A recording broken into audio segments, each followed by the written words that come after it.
Existe intelectual burro ou isso é apenas uma falha de caráter? Não, é claro, a atividade intelectual ela pressupõe a possibilidade de ser correto no sentido científico, no sentido meditativo e não sê-lo.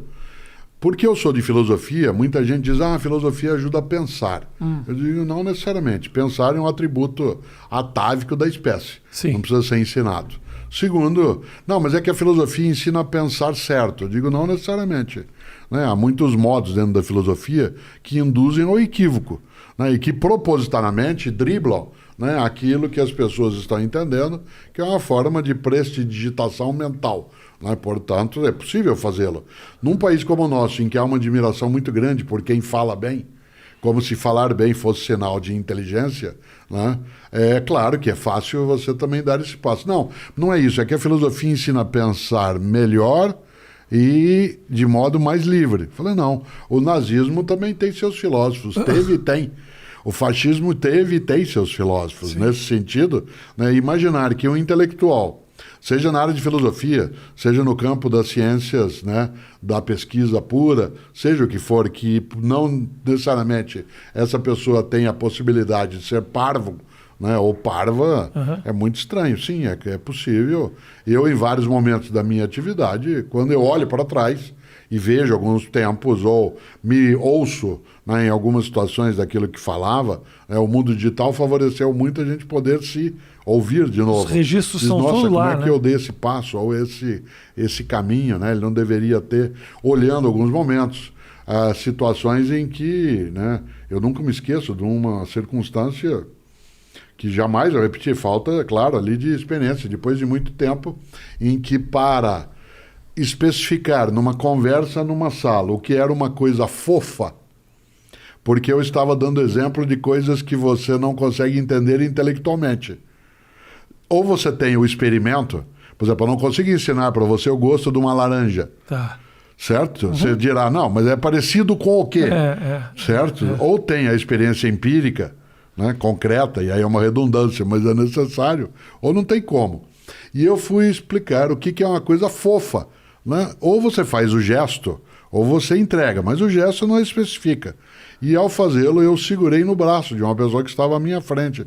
Por exemplo, né, você tem um braço fofo. Pega na barriga da pessoa. Isso. Você é fofo. Mas foi absolutamente... Era a primeira pessoa que estava na minha frente. Não havia nenhuma intenção. Aquilo produziu nela um desconforto tão grande. Era alguém com quem eu tinha, na pessoa. Né, porque eu não tinha notado que ela tinha mais obesidade até, né, do que ela admitia para ela mesma, ou para ele mesmo, no caso. Né? E aquilo ofendeu a pessoa. Soou como se você tivesse dizendo... Aquilo a ofendeu. Aquilo, da minha parte, foi uma desatenção. Né, eu não ter prestado atenção. Porque se poderia dizer assim, eu não notei que você era gordo. O que é pior ainda. Né? E eu falei sem pensar. Falei, então não faça isso. Então, é claro que um intelectual pode sim cometer disparates, né? Pode ser capaz de coisas que não deve na prática, né, e na escrita. Agora, já que você entrou nesse exemplo especificamente, eu acho que esse exemplo quer dizer mais do que isso. Isso acontece geralmente na comunicação, em todos os cantos. Você fala algo sem a intenção da ofensa, aquilo... Eu já entrei no modo Cortella de verbalizar. Ofensa. E essa pessoa... Você não tem o intuito de ofender. Essa pessoa se ofende. Como é que você faz para controlar isso? Porque, por exemplo, você não é culpado dessa pessoa ter os seus traumas, de ela ter sua vivência, de ela absorver aquela informação de maneira que a agrida. Você não tem responsabilidade sobre isso, sobre nenhuma no teu gesto. Isso acontece geralmente na comunicação. Quando eu faço um comentário, uma piada, uma conversa no casal que briga, eu não quis dizer isso. Aí daqui a pouco essa pessoa se ofende porque ela tem, né, um background, ela tem informações que faz com que ela assuma uma interpretação. E eu sou obrigado agora a abraçar essa responsabilidade e me pedir desculpa. Não, mas você que se comunica, e eu também, em público, portanto, é diferente de uma conversa. Mas acontece nas conversas também. Claro, também. Mas na conversa você normalmente consegue refazer, porque você vai ter uma convivência com a pessoa, Sim. em tese que você vai, né, reatar, né, juntar os caquinhos Sim. e colá-los outra vez. Você não tem que se subordinar a isso, mas tem que levar em conta. Eu tenho de levar em conta, eu não tenho que me subordinar, eu não tenho que me calar, né? Eu não preciso silenciar aquilo que eu vou fazer, mas eu preciso levar em conta que eu posso estar mexendo com suscetibilidades que, embora eu não seja responsável por ela ser daquele modo, eu posso machucá-la. Mas isso... Se eu puder evitar fazer isso, né? Há coisas que não estão na minha consciência.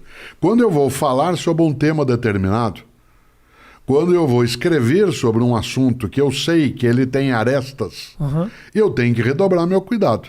Mas aí eu te pergunto, Cortella, desculpa te interromper, isso não acaba te tolhindo, te cerceando? Não me torna mais criativo. Eu lembrar algo, o que eu vou falar é aquilo que se chama de argumento de autoridade por causa da idade. Tá bom. Não tem a ver. Né?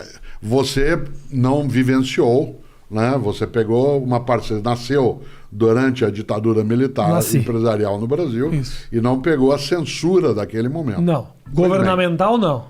Não. A censura que foi feita naquele momento, ela não impediu a criatividade. Sim. Se você observar, a expressão musical, a expressão do teatro, a expressão, né, daquilo que é a comunicação, ela teve que encontrar outros caminhos nos quais ela redobrou a inteligência. Sim. Haja vista que nós somos capazes, né, de rememorar algumas das peças de teatro, algumas das novelas que foram produzidas naquele momento.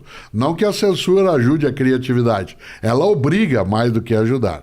Por isso, não é que eu, Cortella, queira silenciar o tema porque alguém se fere, mas eu preciso redobrar o meu esforço para eu não dar um passo desnecessário. Meu lema no campo da comunicação, e talvez, né, isso possa parecer até inocente, mas não ria de mim, ria comigo.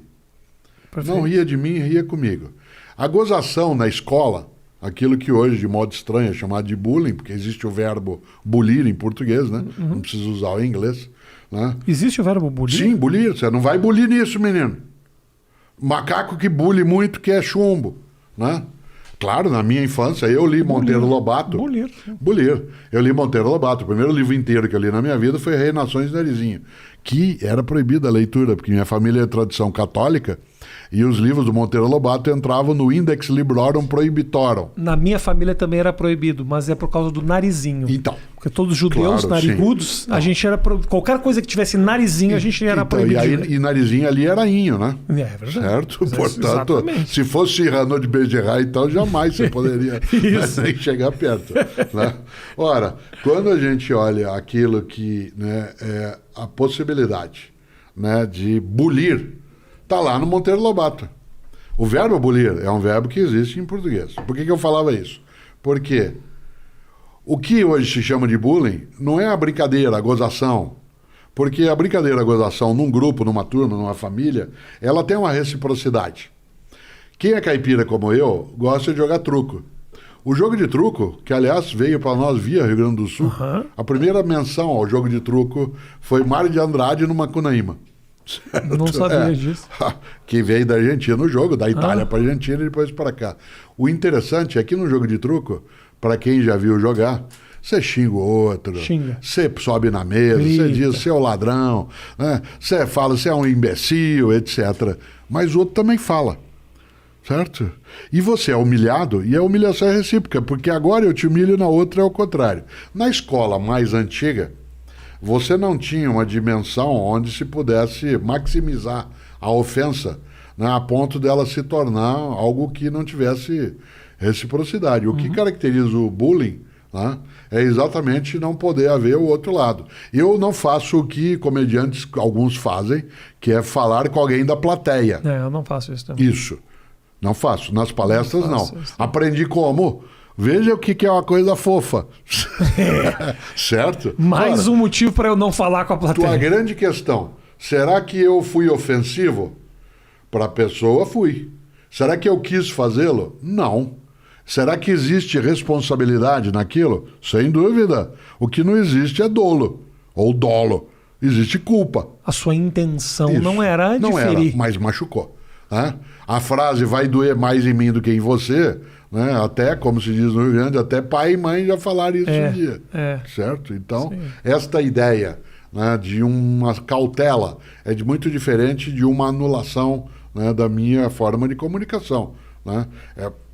O politicamente correto, ele funciona, né, muito mais por algo que um dia, eu gosto de citar isso, o Lenin tem um texto, né, o Vladimir Ilyich Ulyanov, o Lenin tem um texto sobre a teoria da curvatura da vara. Quando você pega uma vareta, né, e você apende para um lado, quando você solta, ela vai para o outro lado. Ela demora algum tempo para a obtenção de um equilíbrio, quando essa vareta é mexida. E nós, hoje, com o politicamente correto, a gente foi por um extremo. E nós estamos equilibrando um pouco o modo de comunicação. Né? Algumas das coisas que eu falava há algum tempo, numa coisa que produziam até riso, numa palestra, eu recuei. Não porque eu queira me censurar, eu falei que eu sou capaz de inventar outra coisa, como faço, né? Que não chateie, né, nenhuma pessoa. Não há como eu impedir que alguém absorva, né, algo do modo próprio. A frase antiga, Milor Fernandes dizia, o problema da idiosincrasia é que não tem um especialista para cuidá-la. Sim, certo? Claro. Então, lá, não tem como lidar com o idiosincrático, mas que a gente precisa tomar cautela, quem está com comunicação, sem dúvida.